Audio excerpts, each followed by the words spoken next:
आज के मेरे सत्संग का विषय बड़ा रोचक है, जो इस प्रकार है कि विश्व प्रसिद्ध भविष्यवेत्ता नेस्ट्रोडेमस की भविष्यवाणियों की सच्चाई का भ्रम और उसका उपयोग और उसका मेरे द्वारा खंडन।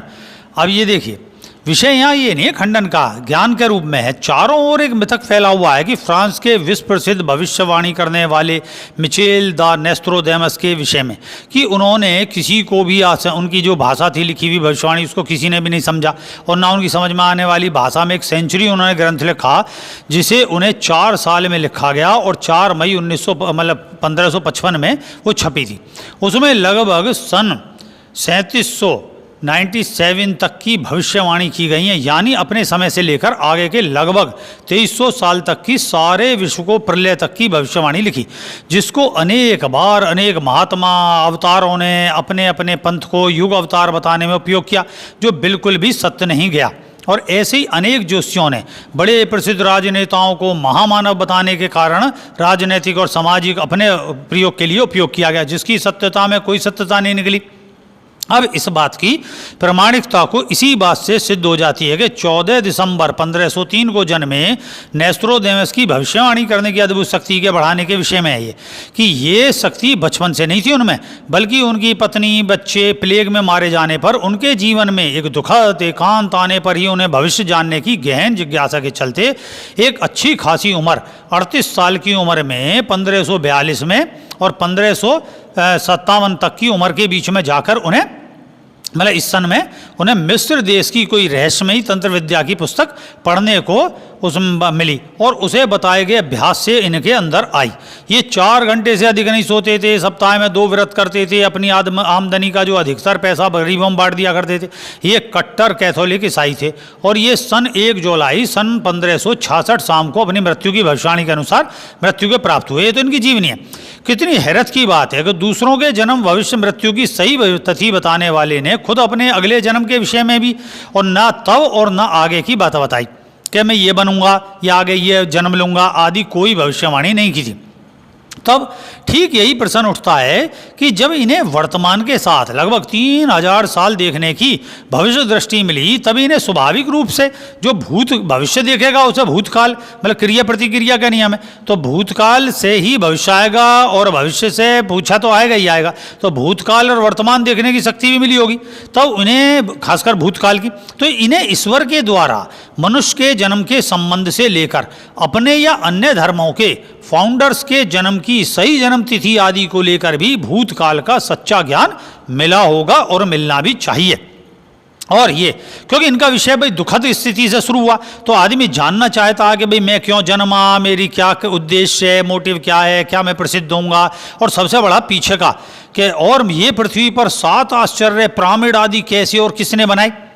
ये सब विषय। क्योंकि जब मिस्र में गए तो भाई मिस्र की ग्रंथ पढ़ा तो उन्हें ये भी आया होगा। चलो मान लेते हैं कि भाई इनकी खोज बाद में हुई, लेकिन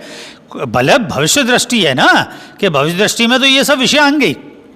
तो ये भी मिला होगा। मानो नहीं मिला तो भी एक ज्ञानी को ये सब समझने से पहले जानने की इच्छा तो होती है, और सबको नहीं तो ये खुद नेस्ट्रोडेमस भी क्या मूसा, क्या ईसा, क्या भारतीय रामचंद्र जी कृष्ण जी आदि के काल में जन्म था इनका, या ये वहाँ कहाँ थे, इनका इनके साथ क्या जुड़ाव था, और ये सब विषय को लेकर कि मेरे अंदर भी ये विश्व प्रसिद्ध करने की भविष्य देखने की शक्ति क्या तब आई थी, अब आई है या तब भी थी, और ये पहले भी जन्मों में थी, तब मैं कौन था। ऐसे प्रश्नों का उत्तर तो नेचुरली आता है और नेचुरली पाएगा, तब उसका कोई भी होगा। योग में हमारे में लिखा हुआ है कि जब आप योगी बनोगे तो अगर पीछे के जन्म में योगी नहीं बने तो आगे के क्रम में योगी बनोगे कैसे, भोगी रहे हो तो भोगी बनोगे आगे, तब उसका जो कोई उल्लेख इनके जीवन में नहीं मिलता, और ना इनकी भविष्यवाणियों में, ना उस काल में इनके शिष्यों के द्वारा कि भाई मैं ये रहा, और जो ईसा मसीह है, भाई कैथोलिक कट्टर ईसाई थे तो ये ईसा मसीह को माने, तो ईसा मसीह सच में कब जन्मे और कब इनका विषय आया और कैसे कैसे क्या क्या हुआ, ये विषय पे तो इन्होंने कहीं भी लिखा नहीं, न किसी भाषा में न कोई, तो इन्होंने उस काल में न किया न कभी आगे अपनी सेंचुरी पुस्तक में लिखा। इन्हें भविष्य का लिखने और बताने से समाज को क्या फ़ायदा हुआ, आप बताओ, जिससे उस समाज के प्रारंभ का ही ज्ञान ना मिला हो, समाज को जो ऐसे ज्ञान नहीं मिले, और उस समाज के सच्चे पैगंबर भगवान और उनकी जन्म तिथि या उस समय को लेकर कोई ज्ञान नहीं है, मतलब मिला दो, और उसके अज्ञान फैलने से कितना बड़ा नरसंहार हुआ और नरसंहार हो रहा है और कितना भ्रम है। तो ऐसी भविष्यवाणी करने से क्या फायदा? तब इसको कैसे रोकें? ऐसी अनगिनत बातों से पता चलता है कि ये अपने काल के केवल एक अच्छे जोशी थे, अच्छे इनके प्रेडिक्शंस हुई और इनकी अनेक भविष्यवाणी समय पर सही गई होंगी, पर आगामी भविष्यवाणी सही गई होंगी वो सब एक लोगों का अपने आपे को, जैसे प्रथम विश्व युद्ध, द्वितीय विश्व युद्ध वगैरह में अनेक बार एक दूसरे को जो है कि भाई मैं जीतूंगा इस संबंध को लेकर नेस्ट्रोडेमस की प्रेडिक्शनों को उपयोगी बनाकर समाज में भ्रम फैलाया गया। ठीक ऐसे ही आज तक भी अपने को विद्वान मानने का और अपने राजनीतिक स्तर पर, सामाजिक स्तर पर महान व्यक्तित्व को सिद्ध करने का एक बहुत ही भयंकर झूठा प्रपंच चल रहा है, और ये चलेगा जब तक आप इसको जानेंगे नहीं। तो जैसे हमारे देश में मोदी जी को लेकर वो कितनी सारी वीडियो भरी पड़ी है कि नेस्ट्रोडेमस ने भविष्यवाणी की, सदी पुरुष बनकर महान पेश किया जाएगा, मोदी जी महान हैं, लेकिन नेस्ट्रोडेमस की झूठी भविष्यवाणी के अनुसार नहीं हुआ ऐसा, बल्कि मोदी जी की अपनी मेहनत है और नेस्ट्रोडेमस की समय पर की गई अपनी जो सेंचुरी पुस्तकों के और 75वीं चौपाई में कलयुग अवतार पैदा होगा, ऐसा महान व्यक्ति पैदा होगा, इस संबंधित महान युग परिवर्तन नेता भारत में जन्म लेगा, और सन ये भी कुछ खास नहीं गई, ये भी कहीं भी अभी तक जन्मा ना कलिक जन्मा ना कुछ हुआ और ना कलिक अवतार हुआ। तो सन 90 तक लेकर हमने पढ़ी थी, उस समय जो कई पुस्तकें थी और कई जो उसमें जो है पत्रिकाएं थी बड़ी नामी ग्रामी, उनमें सन 90 में से लेकर अभी तक बताई गई विश्व युद्ध की भविष्यवाणी और प्रलय आएगी, सब की सब देखते देखते झूठी गई। यूँ एक जोशी को रखकर, ज्योतिष को रखकर और नेस्ट्रोडेमस को महान बनाने का प्रपंची सिद्ध हुआ।